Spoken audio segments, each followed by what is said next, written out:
Hello, আসসালামু আলাইকুম। Welcome to my channel. তো বন্ধুরা, আজকে তোমাদের জন্য নিয়ে চলে এসেছি একটি টক মিষ্টি ঝাল রেসিপি। তো আজকে তোমাদেরকে আমি কাঁচা আম মাখিয়ে দেখাবো। তো আমি কাঁচা আম মাখানোর জন্য এখানে কয়েকটি কাঁচা আম নিয়ে নিয়েছি। কাঁচা আমগুলো আমি ভালোভাবে ধুয়ে সুন্দরভাবে ছিলে নিয়েছি। তারপর এগুলো আমি সুন্দরভাবে একটি কুড়নির সাহায্যে কুড়ে নিব, বা বটি দিয়েও সুন্দরভাবে কুচি কুচি করে নেওয়া যায়। তো আমি আমগুলো সুন্দরভাবে কুচি করে নিয়েছি। এই যে আমার আমগুলো কুচি করা হয়ে গেছে। এখন আমি এগুলোর মধ্যে মশলা মিক্সড করব। তো প্রথমে আমি স্বাদ মতো লবণ দিয়ে নিব। তো আমার লবণ দেওয়া হয়ে গেছে। এখন আমি ধনে, জিরা এবং পাঁচফোড়নের একটি মশলা করে এখানে আমি গুঁড়ো করে নিয়েছি, ভেজে গুঁড়ো করে নিয়েছি। এগুলো আমি এখানে 2 চামচ দিয়ে নিলাম।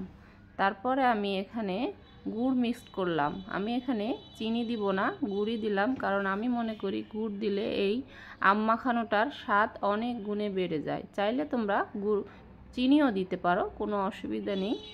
তো মিষ্টির পরিমাণ যে যেরকম খাও ঠিক সেই রকমই দিতে পারো। তারপর আমি এখানে ভাজা 2টো শুকনো মরিচ দিয়ে নিলাম। মরিচের পরিমাণ যদি তোমরা বেশি খেতে চাও তাহলে বেশি দিতে পারো। আমি 2টোই দিলাম। এরপর আমি 2 চামচ কাসুন্দি দিয়ে নিব।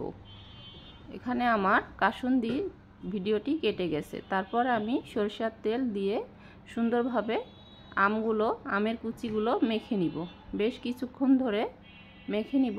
এই যে আমার আম মাখানো হয়ে গেছে। তো দেখতে কি লোভনীয় লাগছে, তাই না? তো যেহেতু এখন কাঁচা আমের সময়, আম যেহেতু এখনও ছোট ছোট হয়ে আছে, সেজন্য বন্ধুরা তোমরা সবাই একবার হলেও তোমরা এভাবে আম মেখে বাসায় খেও। তো আম মাখানোটা দেখতে কতটা লোভনীয় লাগছে, যেন জিভে জল এসে যাচ্ছে। তো বন্ধুরা, তোমাদের কাছে আমার ভিডিওটি কেমন লেগেছে তা অবশ্যই কমেন্টে জানাও। তো আজকে এ পর্যন্তই। তোমরা সবাই ভালো থাকো। আল্লাহ হাফেজ।